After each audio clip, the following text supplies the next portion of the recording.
O autor ele descreve muito ali no início o ágil, como ele deu errado. E aí ele traz um paralelo de um filme que é A Princesa Prometida, onde o personagem ele fala muito de uma terminologia. Só que com isso, no final ele é questionado se realmente ele conhece o sentido da palavra. A Ben, ela traz isso nesse livro, contando que vários executivos eles falam da agilidade nas organizações. Só que muitos deles não sabem para que serve, né? Então ele escuta, ele ouve falando no mercado e aí ele quer agora trazer para a tua organização. E com isso começa a fazer uma transformação ali com um caos. Aí você olhando no cenário brasileiro atual, hoje acontece muito disso, né? Tem várias certificações, vários cursos que são vendidos, mas realmente não vem no cerne da agilidade como ela realmente é apresentada, inserida e executada no mercado.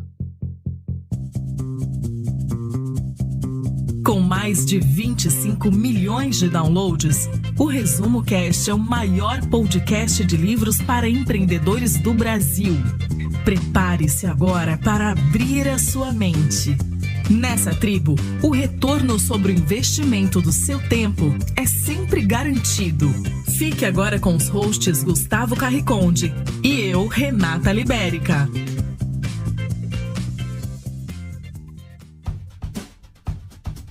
O livro Ágil do Jeito Certo foi publicado em 2020 pela editora Bem Virá. Os autores são Darren Rigby, Sarah Elk e Steve Barris. Na obra você vai aprender que o ágil muitas vezes é aplicado de forma equivocada e repentina nas empresas.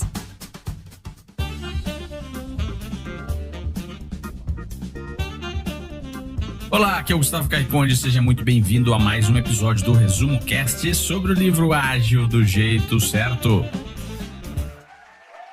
Sou o Thales Toro, eu estou como CEO da Adaptec, sou CEO também e cofundador do Lar Diamante. Hoje estou aqui com vocês para falar do livro Ágil do Jeito Certo, Transformação Sem Caos. Já vamos iniciar indo direto à mensagem central do livro. A mensagem central aqui desse livro, ela percorre muito por trazer à tona, mostrar para todas as pessoas o que é agilidade de uma forma certa dentro de uma empresa que quer se tornar ágil, né? O autor, ele relata muito cases grandes de empresas e ele faz várias menções onde cada passo a passo para se tornar um modelo ágil, trazer esse modelo ágil para dentro da empresa e também faz um paralelo de coisas, atividades que não precisam ser realizadas e o que é muito vendido fora no mercado de agilidade, o qual a gente não precisa trazer para dentro das organizações. A inovação apoiada na agilidade, tendo aí a burocracia como aliada. A burocracia nesse livro ela é apresentada como um aliado e não como inimigo da agilidade. O modelo ágil, ele não pode ser um Ctrl-C, Ctrl-V de uma outra empresa, de uma outra organização.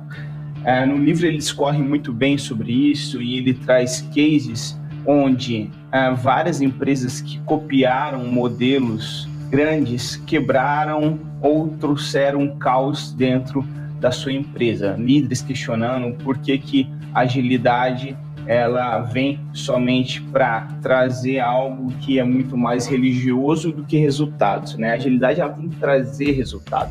Então o ágil dentro de uma empresa, ele é focado no cliente, ele traz totalmente o cliente para o centro e aí é algo onde você vai rodar o teu produto, colocar o teu produto para testar, refinar, entender o que teu cliente lá na ponta precisa e com isso então a gente começa a ter uma agilidade de verdade em projetos e quando você escala, você traz essa agilidade para uma transformação dentro da empresa, né? No teu negócio, agilidade em negócio. Ágil do Jeito Certo. Um roteiro para o leitor em 2001, depois de quase uma década de uso de métodos de desenvolvimento de softwares, conhecidos no setor como lightweight ou leves. Um grupo de 17 praticantes se reuniu para trocar ideias sobre os melhores métodos. O grupo rebatizou tudo que era lightweight de Agile e criou um conjunto simples de princípios para definir o processo. O documento resultante, o Manifesto para Desenvolvimento Ágil de Software, ajudou centenas de milhares de equipes de desenvolvimento de software a adotar e aplicar práticas ágeis. Hoje, depois de quase uma década vendo empresas lutarem com o ágil em escala, estamos em uma situação parecida. Afinal, já existe experiência suficiente para analisar novos padrões de sucesso e fracasso. É preciso, portanto, erradicar conceitos e usos indevidos e equivocados do ágil em escala, antes que o ágil ruim destrua o bom. Antes que essa grande filosofia vá parar na lata de lixo da gestão, fazendo companhia a antigas febres como a da reengenharia de processos e a de círculos de qualidade. É hora de trazer mais sanidade, praticidade e equilíbrio ao movimento ágil. Eis o objetivo desse livro. Queremos que o ágil vire uma ferramenta valiosa e prática, em vez de outra moda decepcionante. Acreditamos que mentalidades e métodos ágeis podem trazer muito mais satisfação e sucesso às pessoas de uma organização. Queremos que em 5 ou 10 anos, nossos leitores relembrem sua transição para o ágil com uma sensação de orgulho e satisfação, e não com uma decepção e remorso.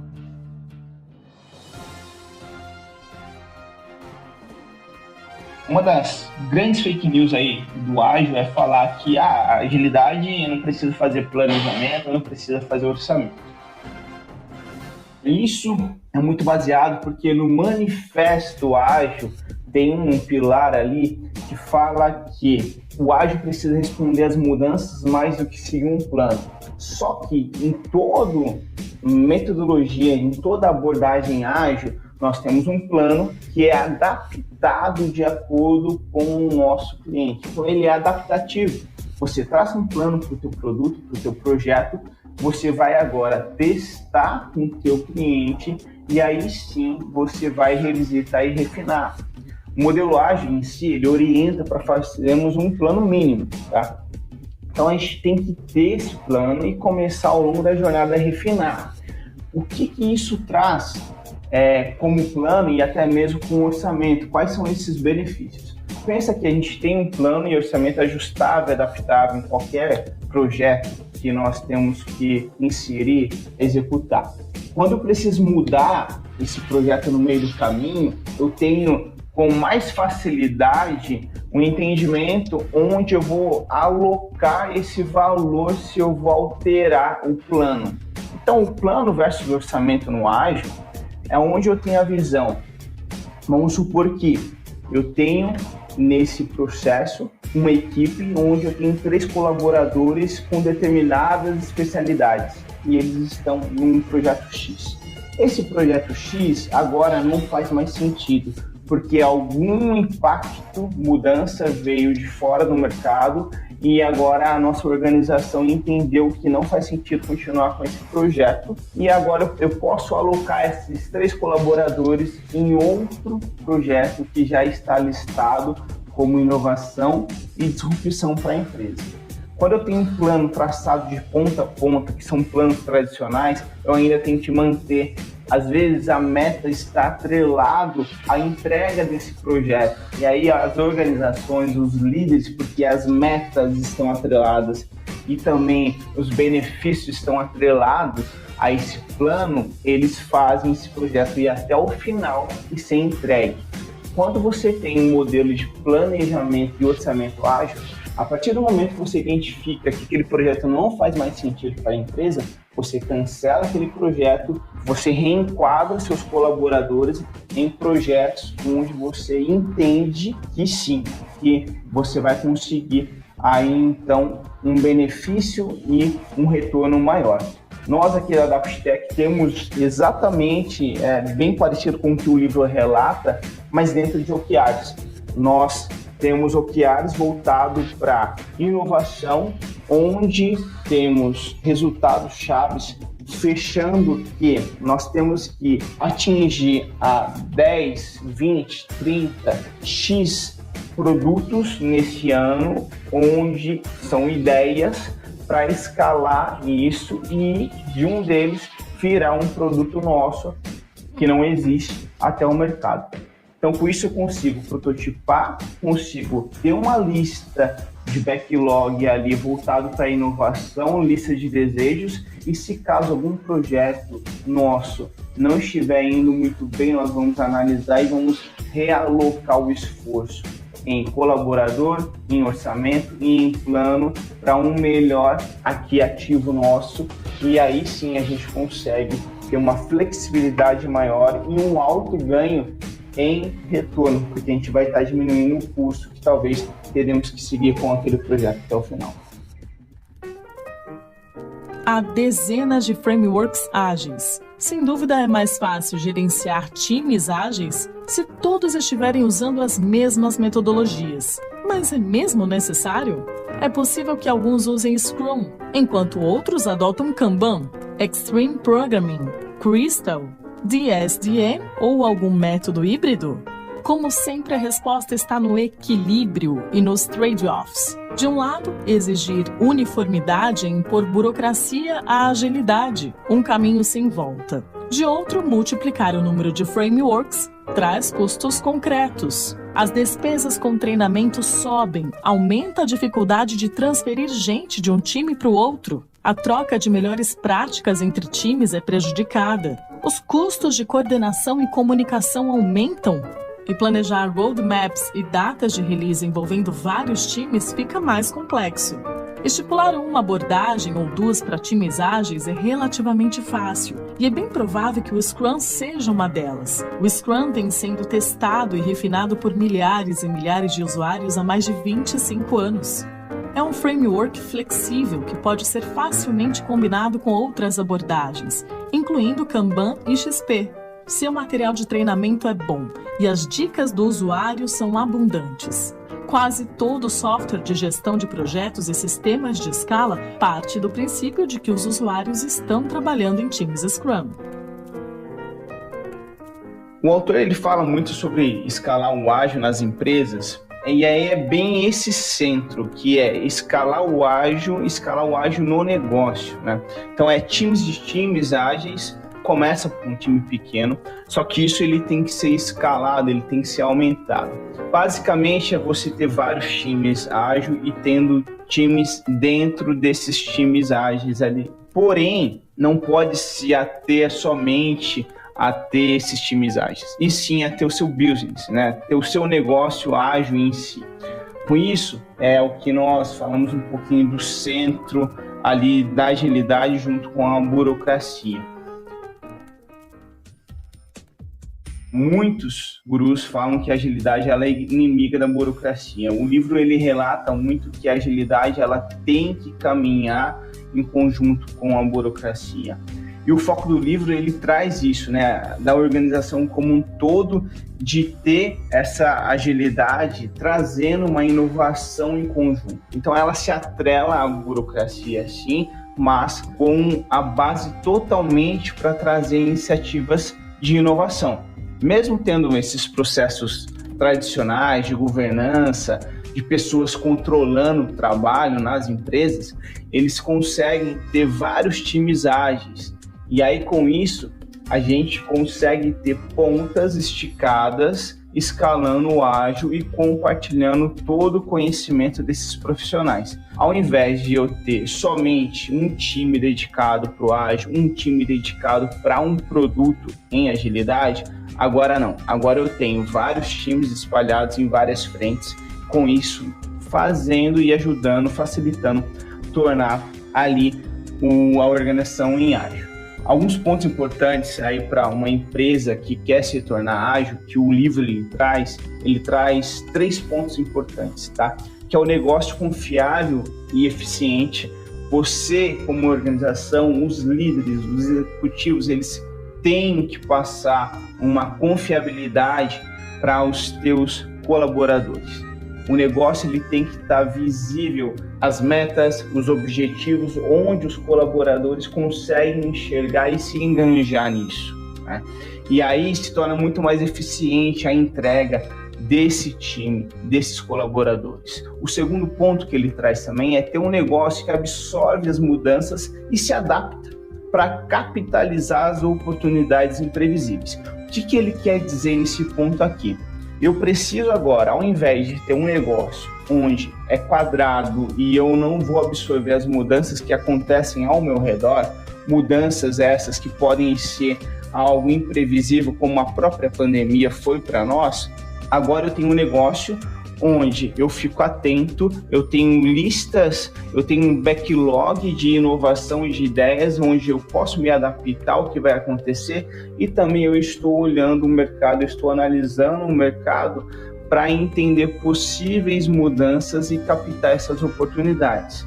São imprevisíveis, mas ao invés de eu reagir reativo para essas mudanças que acontecem e muitas vezes não conseguir absorver, quando eu tenho um time escalado ágil dentro das empresas, agora eu absorvo as mudanças e com a mentalidade de absorver essas mudanças, os colaboradores dentro de uma empresa escalada em ágil, agora eles veem as oportunidades, né? Eles não têm, você começa a ter a mentalidade dessas pessoas olhando realmente o qual eles conseguem capitalizar e monetizar isso. E o terceiro ponto é conseguir balancear e harmonizar esses dois primeiros pontos, que é ter um negócio confiável, eficiente e adaptado às mudanças que acontecem constantemente nos negócios hoje em dia. A forma de trabalho das equipes ágeis é diferente daquela empregada por uma cadeia de comando hierárquica. É mais adequada para a inovação, ou seja, para o uso proveitoso da criatividade, a fim de melhorar as soluções para clientes, processos de negócios e tecnologias. Para explorar uma oportunidade, a organização monta e dá autonomia a uma equipe pequena, em geral de 3 a 9 indivíduos, a maioria deles integralmente dedicada à missão do grupo. O time é multidisciplinar e reúne todas as capacidades necessárias para concluir a sua missão. A equipe se organiza sozinha e é estritamente responsável por todos os aspectos do trabalho. Líderes da organização podem dizer aos membros da equipe onde inovar, mas não como. Se está lidando com um problema grande e complexo, a equipe o divide em módulos, desenvolve soluções para cada componente, usando prototipagem rápida e os ciclos de feedback curtos, integrando as soluções em um todo coeso.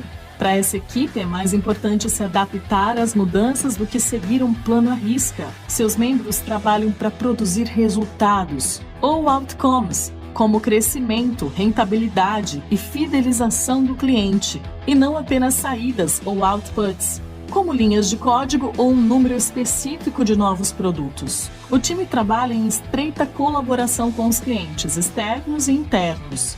Idealmente, isso deixa a responsabilidade pela inovação nas mãos de gente mais próxima desses clientes e reduz níveis de controle e aprovação, agilizando o trabalho e deixando a equipe mais motivada. O livro ele fala também de 4 passos ali para o caminho ágil dentro das empresas, né? O primeiro passo é aprender a gostar de time ágeis, é você conseguir também, no final de tudo, criar o teu time ágil, você ter um segundo passo como dominar o ágil em escala, né? Buscar se tornar uma empresa ágil, então você sai de pequenos times e agora o objetivo é ter esse time escalado com qualidade e quantidade na sua inovação. A empresa agora ela tem a consciência de ciclos de ideias, testes, refinamento, erros e ajustes, que é o que o ágil ele te provoca a fazer. Tem o terceiro passo, que é a inovação ágil, então eu preciso criar esse pequeno grupo e ir aumentando gradativamente e tornar os processos divertidos. No final de tudo, eu preciso fazer com que a minha equipe se divirta ali, mas não é um divertimento onde eu não tenho responsabilidade, mas ter o êxtase das entregas, né? O livro ele fala sobre alguns hormônios que o cérebro ele solta, né? Como a dopamina, como também a questão de sensação de recompensa, de sensação de confiança e calma. Então, com esse frame, a gente trouxe muitas coisas aqui do livro para até mesmo desenhar o nosso frame dentro da AdaptTech, e foi um frame para a gente rodar toda a estratégia de uma área de nosso cliente, onde eles queriam mapear todos os projetos onde eles executariam no próximo ano. Então, supondo que a gente está em 2020, eles queriam então rodar vários projetos estratégicos para 2021. O passo a passo do nosso frame, baseando também nesse livro, foi entender primeiro a estratégia, propósito, metas e objetivos daquela área. Aquela área tinha que ter, se não tivesse, a gente ia desenhar em conjunto com eles.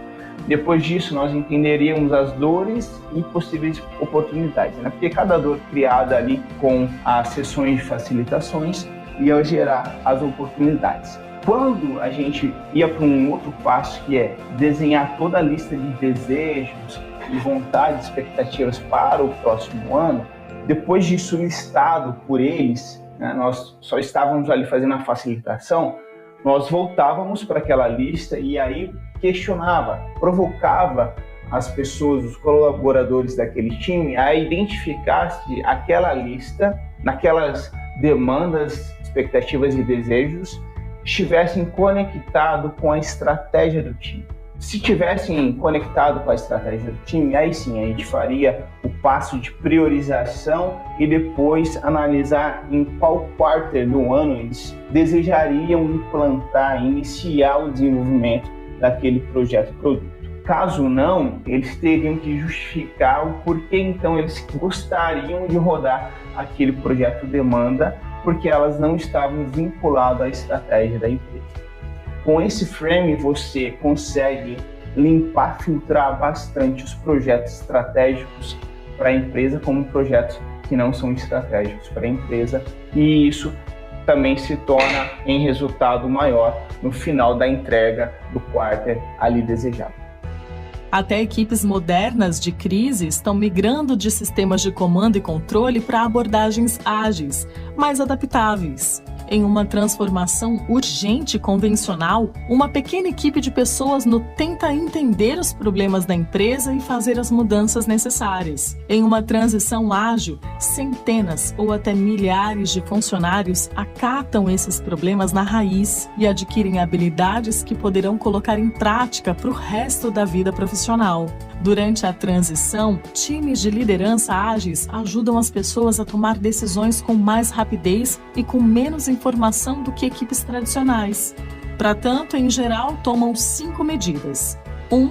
Comunicam de forma exaustiva até a ambição estratégica a um grupo mais amplo de pessoas. Já que sabem que vão delegar muito mais decisões do que antigamente, esses líderes garantem que quem estará no comando dessas decisões esteja plenamente alinhado sobre o que fazer e por quê. Com isso, como fazem pode ser fiel à estratégia, mesmo sendo flexível. 2. Preparam as pessoas para tomar decisões. Durante uma transformação, todos têm medo de cometer erros. Por isso, recorrem ao chefe sempre que há uma decisão a tomar. Um líder forte atua como um coach e treinador para ampliar a quantidade e a qualidade de tomadores de decisão. 3. Reforçam as linhas de comunicação entre as equipes. Para evitar que se tornem um gargalo, eles criam ferramentas que ajudam todos a enxergar o que cada equipe está fazendo em determinado momento. 4. Aceleram ciclos de aprendizado, enfatizando o processo e não a perfeição. Eles abraçam a imprevisibilidade e não se deixam retardar por um excesso de exatidão. Aproximações adequadas já bastam. 5. Alteram sistemas de avaliação e recompensa para equipes maiores. Um dos maiores problemas em momentos de crise é que as pessoas buscam fazer o melhor para aqueles que conhecem e em quem confiam. Em geral, pessoas de seus respectivos silos. Um líder eficaz amplia círculos de confiança e colaboração. Para quem é esse livro? Esse livro, o próprio autor, ele deixa em momentos ali dos capítulos que é para ajudar desde iniciantes até altos executivos de grandes empresas ali, que a burocracia ela é tomada. Então, permeia desde os iniciantes que estão começando agora na carreira do ágil, até os altos executivos que escutam muito falar no mercado do ágil, mas não entendem de fato o que é. E por trazer vários cases, aí sim dá para você aterrissar melhor se cabe ou não levar para dentro da sua empresa o ágil em si. O que marcou ou mudou na sua forma de pensar ou agir? Eu li esse livro em conjunto e também li esse livro solo, sozinho. Isso começou a me trazer uma nova forma de atuar como Agile Coach, Eu sou CEO, mas também atuo hoje como Agile Coach e tenho os treinamentos. Eu mudei praticamente 3 treinamentos que eu tenho, que eu aplico, que é Scrum Master, Product Owner e agilidade em si, e também nos deu mais embasamento na consultoria da AdaptTech para ter um feeling maior em propor os nossos serviços, fazer com que a maioria de nossos clientes, nossos parceiros, quando iniciamos serviço com eles, nós desenhamos um MVP, prototipamos, ajustamos, refinamos e dentro de casa também. Porque a gente não pode falar, ter a oratória que fazemos algo, sendo que nós não trazemos para dentro de casa isso. E em outras vezes conseguimos identificar rapidamente para os nossos clientes a atuação ali de um profissional de agilidade terá que ser constantemente com ele dentro da empresa e não só ficar por algum tempo. Por quê? Porque não vai ter resultado. A agilidade, o próprio livro ele traz que a agilidade ela está em constante melhoria e em aperfeiçoamento dentro da sua própria empresa, Ela é um organismo que vai crescendo cada dia mais. Então não tem como nós, na consultoria, e isso nós trouxemos muito por causa desse livro, colocar alguém durante 2, 3 meses, só que no final de tudo nós não vamos dar o resultado e o ágil vai acabar sendo um motivo que vai deixar a empresa não saudável, não vai atender as expectativas. E por isso existe muito também, e aí isso nós conscientizamos, que muitas pessoas especializadas, consultores no ágil, eles conseguem permear e transitar com muito mais facilidade, prestando serviço para empresas que não são ágil ainda, que não têm essa abordagem, metodologia ágil, ao invés de deixar uma empresa que quer colocar o ágil em si, de qualquer forma, sangrar e acabar caindo aí no próprio livro traz, falando que é o caos. Frase de camiseta. Tem várias frases ao longo do livro que você começa a ter insights e o próprio livro te dava essas frases. Então eu trouxe 3 aqui, A primeira é: o ágil é uma jornada sem fim. Apoia muito ali no que eu acabei de falar sobre constância. A segunda frase é: o ágil não se copia, o ágil se customiza e harmoniza. E uma terceira frase é: capacitando em aprender, evoluir, melhorar e crescer continuamente. São essas 3 frases. Desafio para o ouvinte. O desafio aqui é fazer algo onde você se concentra mais, O livro ele fala de multitasking também. Nós não somos multitasking e a agilidade ela traz isso. Então eu te desafio a pegar em uma semana uma tarefa que você tanto deseja fazer. Você começa então essa tarefa, você quebra essa tarefa em 4 passos e dentro de 7 dias você vai executar um pouco dela em cada dia. Você precisa então pegar um papel, escrever essa tarefa e conseguir quebrar ela em várias mini tarefas. E você vai colocar uma mini tarefa para segunda, outra para terça, quarta, quinta, até domingo. E depois você verifica, volta no domingo, se caso você conseguiu concluir essa tarefa por inteiro ou não. O livro ele fala muito da questão de nós não conseguirmos focar 100% em 2 tarefas ao mesmo tempo. Então, se você exemplificar, eu não consigo, hoje em dia, cozinhar e assistir TV ao mesmo tempo. Talvez eu vou deixar o alimento queimar, talvez eu vou deixar de prestar atenção na TV ou até mesmo responder e-mails, ficar em mensagens enquanto eu consigo olhar o meu filho num parque, né? Em algum momento talvez eu vou descuidar do meu filho e pode acontecer algo, ou até mesmo eu vou estar ali respondendo um e-mail, só que vai aumentar o meu tempo de resposta no e-mail, vai aumentar o meu tempo de resposta de mensagens. Então eu te desafio a não ser multitasking e quebrar uma tarefa o qual você faz tempo, tenta fazer essa tarefa e não consegue. Quebra ela em partes, executa em uma semana e tenta tirar como lição disso para ver se você consegue focar e conseguir os seus objetivos alcançados. Olá, agora chegou aquela hora de agradecer aos nossos Tribers conselheiros do Resumo Cast, aqueles empreendedores que resolveram deixar o seu nome, o seu legado aqui no maior podcast de livros para empreendedores. Então vai lá em resumocast.com.br/apoia-se e entre para esse time de Tribers apoiadores do Resumo Cast e nos ajude a empoderar a humanidade com o conhecimento dos livros, tarefa aí que a gente vem cumprindo com maestria semanalmente desde 2016. Vai um grande abraço então aí para o Igor Conrado, Pedro Muxi, Estúdio Severo Júnior, Fábio Luiz Bonato, Ricardo Henrique Vilas Boas, Guilherme Beco, Cláudia Inaba, André Moreira Martins Arruda, Nilson Batista Filho, Jaime Oide, Valéria Menegasso, Francisco Felinto da Silva Júnior, Simone Pous, Ronaldo Miguel, Luísa Alberjante, Alcina Salles Giroto, Gustavo José de Luna Campos, Alexandre Nepomuceno de Almeida e Henrique Vilela. Quer se tornar um Triber conselheiro e apoiador do Resumo Cast? Vá lá em resumocast.com.br/apoia-se e entre para o melhor clube do livro do Brasil. Eu acompanho o Resumo Cast há um tempo, então foi uma honra estar aqui compartilhando aí do conhecimento que eu vivi até o momento em agilidade em si. São 9 anos trabalhando com isso. Conseguir compartilhar conhecimento é um desejo grande da minha vida e isso só conseguimos proporcionar através de pessoas que entendem que isso é um legado para a vida de muitos. Então, o Resumo Cast, ele propõe e ele é exatamente algo onde muitas pessoas conseguem, então, compartilhar. Então, é uma honra estar aqui compartilhando.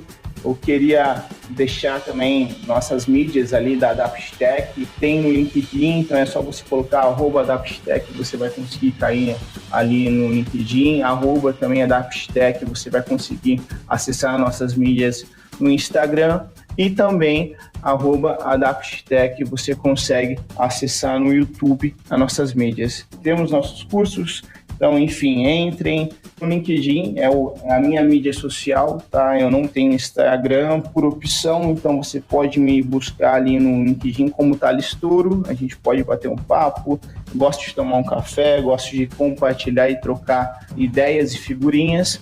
E também deixo para quem quer visitar o Lar Diamante, que é um lar de idosos, com uma metodologia que nós criamos em São José dos Campos. Fiquem à vontade, @Lar Diamante, entre em contato por lá, que nossa equipe vai atender. E, de novo, Gustavo Carriconde, muito obrigado e parabéns. Parabéns aí pelo tantos anos aí que vocês têm proporcionado aí para a comunidade conhecimento através dos Resumos Casts, 3 anos e vai além. Muito parabéns. E o Resumo Cast de hoje fica por aqui. Eu te vejo semana que vem com mais um grande livro para empreendedores. Toda semana um novo episódio, gratuito e feito por quem entende de resumo de livros de negócios.